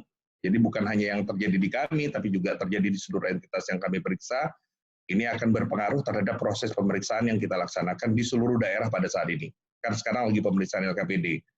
Nah, oleh karena itu kami mengatakan bahwa pemeriksaannya sendiri tetap jalan, tetapi tenggat waktu pemeriksaannya barangkali akan kita sesuaikan dengan kondisi dari masing-masing daerah. Mungkin akan menjadi lebih lama, bukan persis 60 hari, mungkin akan diperpanjang sekitar 1 bulan, 2 bulan, nanti tergantung dari Auditorat Keuangan Negara 5. Pak Barul Akbar kebetulan tidak hadir karena pada saat yang sama saat ini kami melaksanakan sidang badan. Tetapi melalui saya, kami diminta untuk menyampaikan bahwa akan ada perubahan terhadap tanggal tersebut, dan itu kita akan bekerja sama dengan teman-teman dari pemerintah daerah melihat kira-kira prosedur-prosedur pengujian apa yang kira-kira masih menjadi hambatan yang oleh karena itu sudah barang tentu akan berdampak pula pada masa pemeriksaan yang kita lakukan. Meskipun demikian, kembali saya katakan bahwa kita penting untuk tetap tenang menghadapi bencana, menghadapi masalah ini, mengenai keadaan ini bukan akhir dari segala-galanya, bukan akhir dari umat manusia, ya. Orang yang terkena COVID-19 pun sebenarnya dapat sembuh dan tingkat kesembuhannya cukup tinggi sepanjang kita menanganinya dengan cermat, dengan disiplin, sesuai dengan ketentuan perundang-undangan. Di sisi lain, untuk prosedur work from home, sebagai gambaran di Badan Pemeriksa Keuangan kami menerapkan agak ketat. Jadi dengan work from home pada saat ini justru kontrol terhadap pelaksanaan tugas itu menjadi lebih intens dibandingkan sebelum ini. Kalau sekarang orang bisa kemana-kemana, sekarang justru setiap pegawai itu secara ketat terpantau pekerjaannya. Jadi setelah dia work from home, mereka menjadi lebih ketat, lebih disiplin. Bukan lebih longgar, tapi lebih ketat. Kita bahkan bisa mengamati seorang pegawai itu sedang ada di mana, melakukan apa, dan pekerjaannya pada saat ini, dengan prosedur work from home ini, sudah sampai di mana dan batasannya apa per pegawai. Nah, kami berharap hal yang sama juga bisa dilakukan oleh pemerintah daerah, khususnya dalam konteks pelayanan kepada masyarakat. Sisanya kami mengapresiasi apa yang dilakukan oleh Kementerian Dalam Negeri. Kementerian Dalam Negeri cukup cepat, cermat, dan tanggap, termasuk Kementerian Dalam Negeri mengambil keputusan yang cukup cepat di dalam merespon penanganan COVID-19 ini. Terima kasih, saya pikir saya kembalikan kepada Pak Menteri Dalam Negeri. Terima kasih banyak Pak Dr. Agung Firman, Ketua BPK. Sekira cukup banyak yang disampaikan oleh beliau. Rekan-rekan, kita masih ada waktu lebih kurang 30 menit sebelum beratas dengan Bapak Presiden. Ada 3 yang mendaftar, sebetulnya ada 9 yang mendaftar, tapi waktu 3 orang saja dulu. Kalau ada waktu lagi kita perpanjang. Saya minta jangan terlalu lama, 2-3 menit. Yang pertama adalah Sekda Sulawesi Selatan, yang kedua adalah Wali Kota Ambon, yang ketiga adalah Bupati Manokwari. Langsung ke intinya saja, tidak usah latar belakang lain-lain. Intinya kira-kira yang berhubungan di sini ada sekali lagi Ketua Kepala BPKP, Kepala LKPP, Ketua KPK, Kabar Reskrim, dan Ketua Badan Pemeriksa Keuangan. Silakan bertanya, sampaikan pendapat, 2 menit, 3 menit, ditujukan kepada siapa. Saya persilakan kepada dari Sulawesi Selatan, sektanya. Kita pertanyakan ya. Apa yang dasar untuk kebutuhan APD? Kepada tadi kita tahu APD. Siapa yang daftar untuk masuk? Pak Sekda hadir, provinsi. Kebutuhan APD yang non standar. Seperti apa mengikat?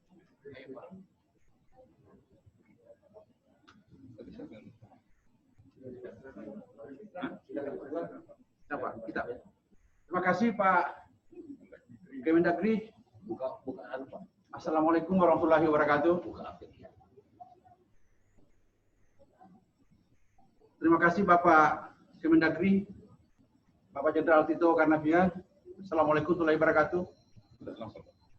Ya, kami dari Sulawesi Selatan, Sekda Provinsi Sulawesi Selatan akan menanyakan secara singkat terkait dengan pengadaan APD, alat pelindung diri yang tidak standar, seperti apa mensikapinya untuk mengadakan pengadaan di beberapa daerah yang sampai hari ini masih kita dalam posisi sangat kekurangan.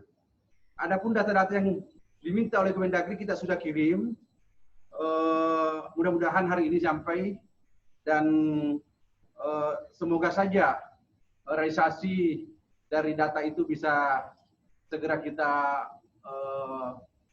dapatkan di Provinsi Sulawesi Selatan. Demikian dari Sulawesi Selatan, Pak Menteri. Terima kasih. Baik, saya jawab langsung. Untuk APD ini ada 2 mekanisme. Yang pertama adalah dropping dari pusat. Kemarin sudah dropping sebanyak 105.000 ke semua wilayah, tapi memang itu kurang. Masih ada penambahan lagi, Pak Safrizal, 300.000 ya. 300.000 yang sudah siap belum? Sudah siap minggu ini yang akan di-dropping ke daerah-daerah. Yang mengaturnya dari gugus tugas dengan Menteri Kesehatan.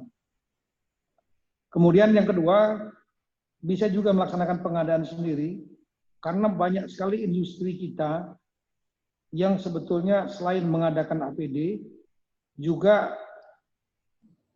ada yang diversifikasi dari perusahaan-perusahaan yang tadinya memproduksi tekstil, memproduksi dengan bahan plastik, itu membuat APD dan sudah mendapatkan standarisasi dari Kementerian Kesehatan.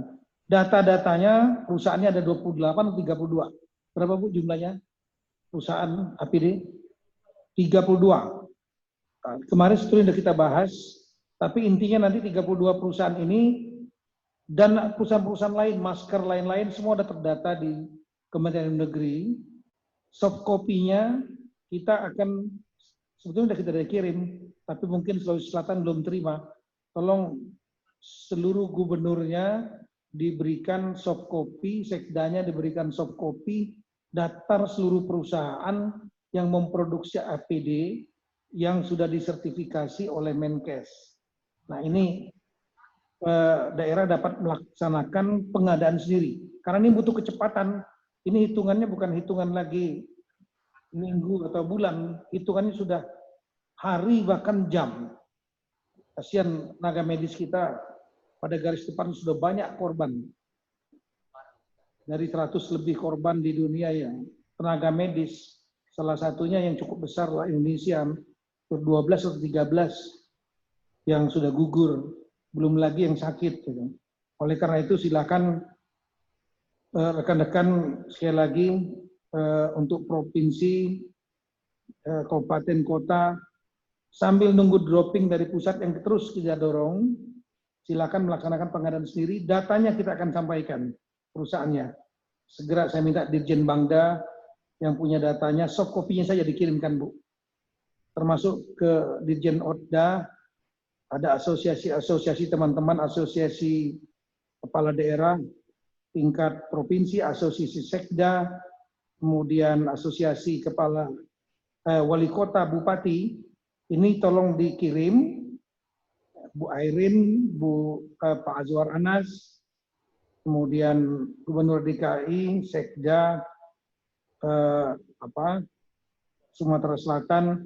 Nah ini tolong datanya jangan disimpan sendiri juga, nanti tolong dibagikan kepada anggota asosiasi sehingga cepat bisa terlaksana. Silakan, tapi ada juga yang melaksanakan mandiri. Tolong yang melaksanakan mandiri membuat APD itu betul-betul tadi kemarin sudah disampaikan oleh Kepala BKPM, ada bahannya yang tembus. Nah ini betul-betul koordinasi juga dengan Kementerian Kesehatan, Dinas Kesehatan, bahan mana yang kira-kira tidak tembus. Karena ada banyak inisiatif buat APD sendiri. Silakan berikutnya lagi pertanyaan, saya ulangi. Dari Ambon, Wali Kota Ambon, monggo.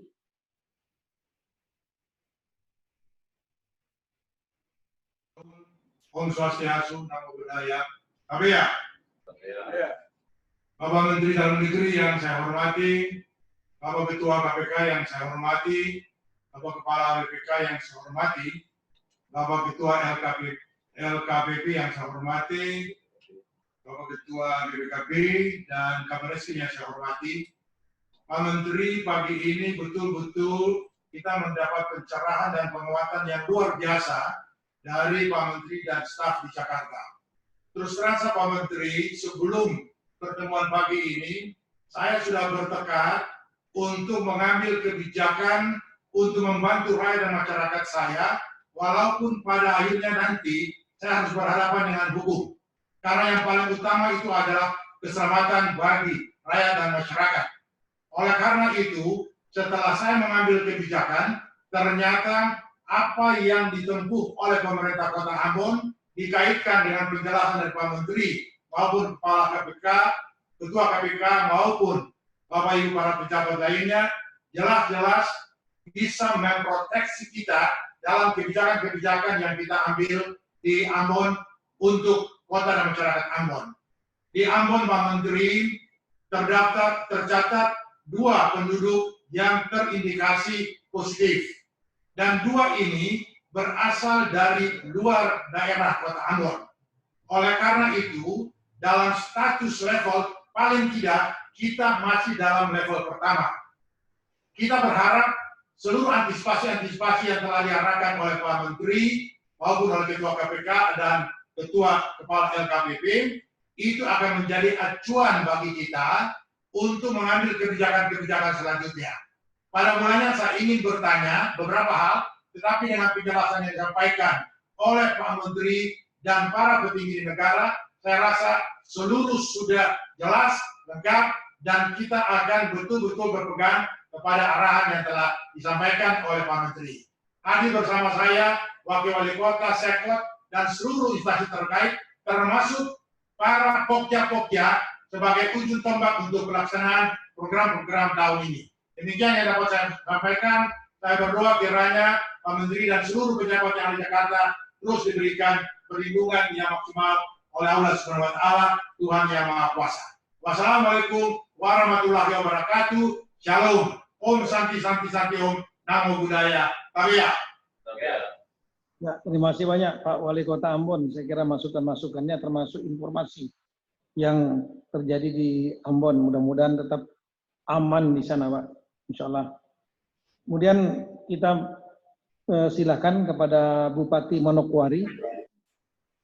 2 menit, Pak. Baik, yang saya hormati Menteri Dalam Negeri, Ketua BPK dan Ketua KPK, KPP dan semua hadirin dan ya teman-teman kepala daerah seluruh Indonesia. Ya mungkin kami langsung saja kami menyampaikan bahwa ya pertumbuhan kita, pertumbuhan ekonomi kita turun ya 2,3 sampai 0,4. Untuk itu ya kami khawatir jangan sampai ada anggaran yang kami geser terus berpengaruh kepada penurunan DAU. Ya ini karena kami ya khusus untuk pemerintah daerah sebagian besar masih ketergantungan ke pemerintah pusat. Yang kedua, ya mungkin APK yang dikirim lewat provinsi mungkin ya kami minta untuk langsung ke kabupaten kota ya supaya ya langsung kami bisa menggunakan. Terus yang berikut adalah ya yang dibuka ini adalah DAK kesehatan, sedangkan yang lain-lain tidak dibuka sehingga penundaan. Nah, ini kami minta mungkin ada ya ruang untuk itu kami bisa ya bisa menggunakan dana-dana tersebut. Ya, saya kira mungkin itu yang saya sampaikan dan saya menyampaikan terima kasih kepada ya Ketua KPK, KPP yang telah memberikan penjelasan pemahaman kepada kami karena bahwa kami ini selalu takut terhadap ya kondisi-kondisi seperti ini, jangan sampai di kemudian hari berbenturan dengan hukum. Saya kira itu saja. Terima kasih. Waktu saya kembalikan. Selesai. Assalamualaikum warahmatullahi wabarakatuh. Terima kasih Pak Bupati Mandacang. Jadi saya sebetulnya pagi ini Ibu Menteri Keuangan akan bergabung. Tadi malam sudah menghubungi saya, siap. Tapi karena jam 10 ini ada ratas dengan Presiden, dan beliau harus menyiapkan bahan dengan segera, sehingga beliau tidak bisa hadir. Saya nanti akan sampaikan kepada Menteri Keuangan, memang saya sudah mendapatkan informasi bahwa dengan situasi COVID ini, sekali lagi, pendapatan negara akan berkurang. Terutama dari sektor wisata yang merupakan penyumbang nomor 2, itu akan terpukul. Kita tahu yang nomor 1 adalah dari sawit, kedua dari wisata, 3 dari batu bara, baru yang lain-lain. Itu untuk nasional. Ini terpukul, otomatis pendapatan akan berkurang, sementara pengeluaran bertambah, terutama untuk melakukan subsidi akibat dunia usaha terpukul. Nah, ini berpengaruh kepada dana transfer ke daerah. terutama dana alokasi umum kita harapkan tetap bisa tidak banyak terpengaruh, karena banyak sekali daerah-daerah yang sangat tergantung dari transfer pusat. Beda mungkin dengan DKI, Jawa Timur, itu pun semua terpukul PAD-nya. DKI juga 25%, 50% mungkin akan terpukul DAU-nya. Saya ulangi, PAD-nya.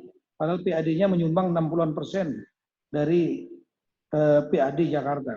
Apalagi daerah-daerah lain yang banyak mengandalkan transfer pusat.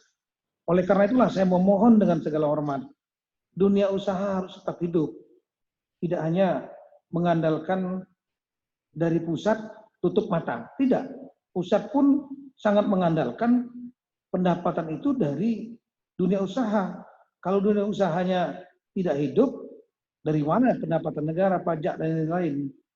Nah itulah, tolong dalam membuat kebijakan-kebijakan PSBB, pembatasan, dunia usaha harus tetap hidup, baik yang besar, yang sedang, UMKM, apalagi yang mikro. Ini harus tetap hidup. Kalau tidak, beban dari kepala daerah. Karena harus menyiapkan bantuan sosial, social safety net yang lebih besar. Saya ucapkan terima kasih. Untuk DAK juga saya akan sampaikan kepada Menteri Keuangan. Apakah jangan berkurangnya terlalu dalam, kira-kira begitu. Tapi semua informasi bahwa di tingkat pusat, kami semua sudah dikurangi semua. Rata-rata hampir 9-10% dari anggaran yang ada. Dan semuanya mengencangkan ikat pinggang. Baik, yang berikut tadi Pak Sekda DKI, Pak Saifullah, silakan. Aduh, dikasih. Ya, Assalamualaikum warahmatullahi wabarakatuh. Luar biasa Pak Menteri Dalam Negeri, pagi ini kita mendapat pencerahan yang sangat luar biasa. Izin Pak, singkat saja. Kita bergembira dengan adanya pergeseran. Ya. Tapi sama-sama kita ketahui bahwa sistem anggaran kita ini kan menganut sistem rencana pendapatan. Jadi APBD kita ini sebetulnya uangnya belum ada. Jadi karena kondisi COVID ini, kondisi ekonomi turun, maka rencana pendapatan kita juga menjadi berantakan Pak Menteri. Ya. Seperti DKI, ini saya rasa kita akan ada defisit dari yang sudah kita rencanakan ini hampir 70% Pak Menteri. 70%. Jadi kalau kita melakukan pergeseran, sesungguhnya kita melakukan pergeseran angka saja. Karena cash flow kita sebetulnya sudah sangat terganggu Pak Menteri. Nah, karena itu barangkali tadi sangat gembira kita ada masukan dari Ketua Kepala LKPP bahwa kita boleh belanja walaupun belum ada anggaran atau kita bisa hutang gitu. Nah ini barangkali penegasan yang sangat luar biasa karena hitungan kami di DKI bulan Mei ini kita akan sudah ada defisit sampai 4,9 Pak Menteri. Jadi kita sangat tergantung, apalagi DKI tergantung, apalagi daerah lain, kita sangat tergantung kepada DBH, dana bagi hasil, yang memang sudah menjadi masukan, sudah menjadi rencana dari APBD kita. Demikian Pak Menteri, barangkali semoga Fikon ini bermanfaat bagi kami di daerah. Assalamualaikum warahmatullahi wabarakatuh. Waalaikumsalam. Terima kasih Pak Saifullah. Memang kalau kita kategorikan daerah ini 3 kelompok mungkin. Yang pertama adalah daerah yang APBD-nya itu kuat. Kuatnya ini karena selain ada transfer pusat, tapi didominasi atau mayoritas oleh PAD, seperti DKI Jakarta. Keuntungannya otomatis, karena kuat di PAD, selama ini 60-an%, maka bisa membuat program dan ruang fiskal yang luas juga untuk manuver membuat program-program. Yang kedua adalah daerah yang proporsi antara PAD dengan transfer pusat mirip-mirip, 40%, 50% mungkin. Nah ini juga ruang fiskalnya luas, keuntungannya, tapi kesulitannya sama dengan yang kelompok satu tadi, realokasinya akan lebih sulit. Karena apa? Karena begitu PAD-nya juga menurun, dan kemarin dapat informasi untuk DKI lebih kurang 50% dari PAD-nya akan berkurang. Baik dari Samsat yang menjadi utama, maupun dari tempat hiburan dan lain-lain yang ditutup karena social distancing dan lain-lain, maka ini akan menjadi lebih kompleks untuk memprediksi berapa pemasukan PAD, dan kemudian ditambah dengan transfer pusat yang juga akan dikurangi karena pendapatan negara pusat kurang, ini memang akan lebih sulit. Memerlukan lebih banyak waktu untuk menghitung lebih cermat. Tapi kalau untuk daerah yang ketiga, yaitu daerah yang tulang punggungnya adalah transfer pusat, PAD-nya kecil. Nah ini menghitungnya justru tidak terlalu sulit karena transfer dari tulang punggungnya transfer pusat. Transfer pusatnya lebih mudah diprediksi oleh pusat. Ini kelebihan keuntungannya. Sehingga kita bisa pahami untuk DKI mungkin agak sedikit lebih sulit karena tulang punggung utamanya PAD-nya itu mungkin tidak sesuai dengan target. Namun tadi yang disampaikan oleh Ketua BPK, Pak Agung Firman, itu saya kira poin yang sangat penting bagi seluruh kepala daerah. Disisir betul belanja barang yang tidak bermanfaat dan tidak akan bisa direalisasikan. Misalnya Sprinjal, jalan perjalanan dinas. Dengan adanya kegiatan social distancing, tidak melakukan kegiatan keluar daerah bila tidak terlalu penting, karena di moda transportasi pesawat juga rawan penularan, otomatis Sprinjalnya, uang perjalanan dinasnya akan jauh berkurang. Kegiatan seremonial, meeting-meeting yang besar, yang tadinya sudah direncanakan, otomatis tidak ada. Kegiatan pelatihan-pelatihan yang dilakukan secara langsung, social distancing, otomatis tidak bisa terlaksana. Nah ini betul-betul disisir yang tidak mungkin terlaksana di tahun anggaran ini, kegiatan itu alihkan untuk 3 hal itu. Yang ini yang perlu disisir. Kenapa? Karena kami melihat sudah beberapa daerah yang disampaikan oleh Dr. Agung Firman tadi, benar.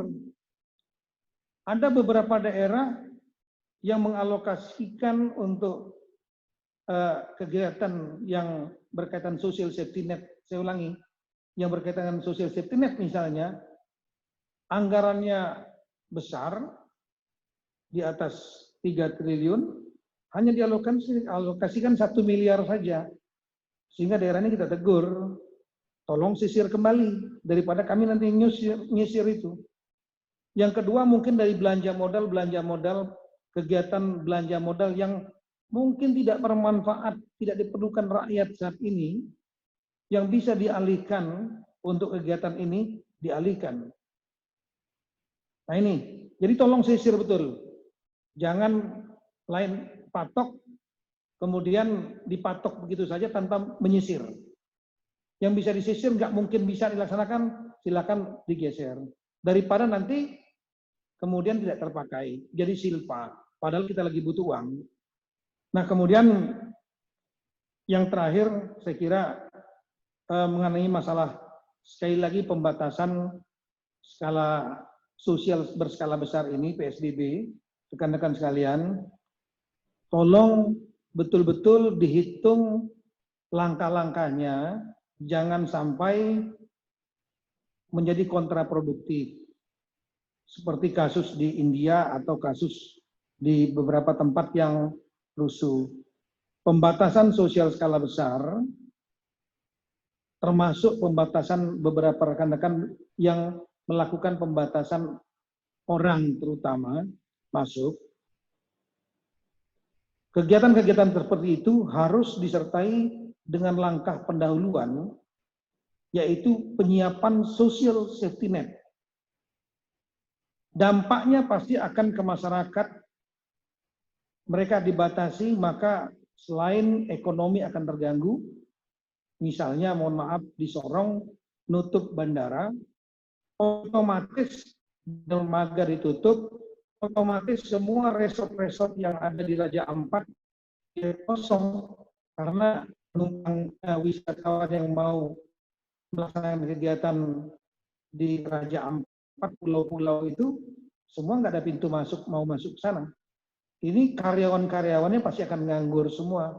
Nah, ini perlu dibantu karena pengusaha juga kesulitan untuk membayar.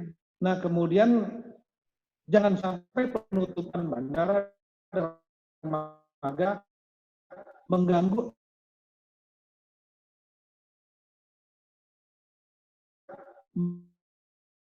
arus barang. Kemarin disampaikan oleh Menteri Perindustrian, kepala tertahan, distribusinya pun jangan tertahan, samping merugikan daerah yang bersangkutan. Sampaikan kemarin, sebenarnya kita sudah pernah mengalami di tahun 2018, tanya kepada Gubernur Sulawesi Tengah Pak Longki Jonggala, tanya kepada Wali Kota Palu, gempa bumi, tsunami, likuifaksi, lengkap tiga-tiganya di sana. Apa yang terjadi? Kota itu terisolasi. Oleh apa? Oleh Tuhan, oleh alam. Dua jalan dari utara dan dari selatan, semuanya longsor, jalan darat. Jalan laut, dermaga hancur tsunami. Jalan udara, satu-satunya bandara, Segap Jufri, towernya hancur, kemudian 200 meter runway-nya retak. Pesawat besar tidak bisa masuk. Apa yang terjadi? Masyarakat kelaparan, hari ketiga terjadi penjarahan. Minimarket, gudang-gudang, ATM semua diangkat, dibobol, pompa bensin semua rebutan sampai akhirnya terjadi kerusuhan. Hari keempat Presiden datang dengan saya selaku Kapolri saat itu, Panglima TNI, Menteri Perhubungan, Menteri PUPera, Menteri Kesehatan, Menteri BUMN, Kabulok, yang kita perintah dari Pak Jokowi saat itu Presiden, segera Polri tambah pasukan baru. Kami mengirim pasukan baru 6.000. Dari Polri 3.000, Brimob 3.000 dari TNI. Kemudian setelah itu untuk menjaga situasi, mengamankan semua objek-objek vital. Kemudian yang kedua, Menteri PUPera bekerja dengan cepat untuk membuka longsoran sehingga logistik bisa masuk jalan darat. Kemudian yang ketiga, Menteri Perhubungan Pak Budi Karya membuka dermaga darurat, bandara darurat, baru pesawat masuk, kapal masuk. Menteri BUMN, Menteri Kesehatan, dan Menteri Bulog dan lain-lain semua mengirim bantuan-bantuan termasuk Menteri Sosial. Baru hari ke-10 logistik tercukupi, lampunya hidup, baru situasi bisa terkendali. Nah, dari situ pengalaman yang bisa kita petik, jangan berpikir pembatasan tanpa persiapan. Pembatasan yang tanpa persiapan akan terjadi kerusuhan. Masyarakat lebih takut lapar mereka. Lebih tidak kuat lapar. Sementara COVID bisa tertular, bisa tidak. Pikiran mereka begitu. Kalau tertular masih bisa sehat atau sakit. Tapi kalau sudah lapar, logistik, 3 hari saja sudah keluar. Nah, ini tolong dipikirkan betul. Di samping efektivitasnya harus dihitung. Di daerah-daerah pulau jelas ada batas wilayahnya, batas alamnya. Tapi wilayah-wilayah beberapa kota di Jawa, seperti DKI, ini batas wilayahnya tidak jelas dengan kota satelit sekitarnya, Depok, Tangerang, Bekasi. Di Depok itu dengan jarak selatan, satu rumah ini wilayah jarak selatan, sebelahnya Depok. Sama dengan di Ciputat, sebelahnya Jakarta Selatan, rumah sebelahnya sudah masuk Tangerang Selatan. Jalan-jalan besar bisa ditutup, rel kereta api bisa ditutup, tapi jalan tikus sebelahan rumah sulit. Oleh karena itu perlu kesiapan pengamanan. Tanpa ada dua itu, social safety net dan pengamanan, maka langkah-langkah pembatasan akan sulit dan bisa kontraproduktif seperti kasus di India. Ini saja pesan-pesan yang saya sampaikan. Rekan-rekan, sekali lagi terima kasih banyak kepada Ketua BPK Dr. Agung Firman yang telah meluangkan waktunya. Ini membesarkan hati rekan-rekan yang ada di daerah. Kemudian juga Bapak Ketua KPK, Bapak Firly. Terima kasih banyak kepada Kepala BPKP, Bapak Yusuf Ateh. Kemudian terima kasih banyak kepada Kepala LKPP Bapak Roni, dan terima kasih banyak kepada Kabar Eskrim Komjen Listio Sigit atas kehadirannya, dan kita follow up di lapangan. Prinsip saya kira rekan-rekan jangan ragu-ragu untuk melakukan realokasi, sisir kegiatan-kegiatan yang tidak penting yang bisa digunakan untuk ini, untuk krisis ini, dan kemudian niat baik mens rea-nya tidak ada, otomatis tidak akan ada pidana tanpa ada mens rea. Nah, kemudian kita semua bekerja sama-sama, pusat maupun daerah, menghadapi krisis nasional ini. Semoga Allah Subhanahu wa Ta'ala, Tuhan Yang Maha Kuasa, memberikan yang terbaik bagi kita semua, bagi bangsa ini. Assalamualaikum warahmatullahi wabarakatuh.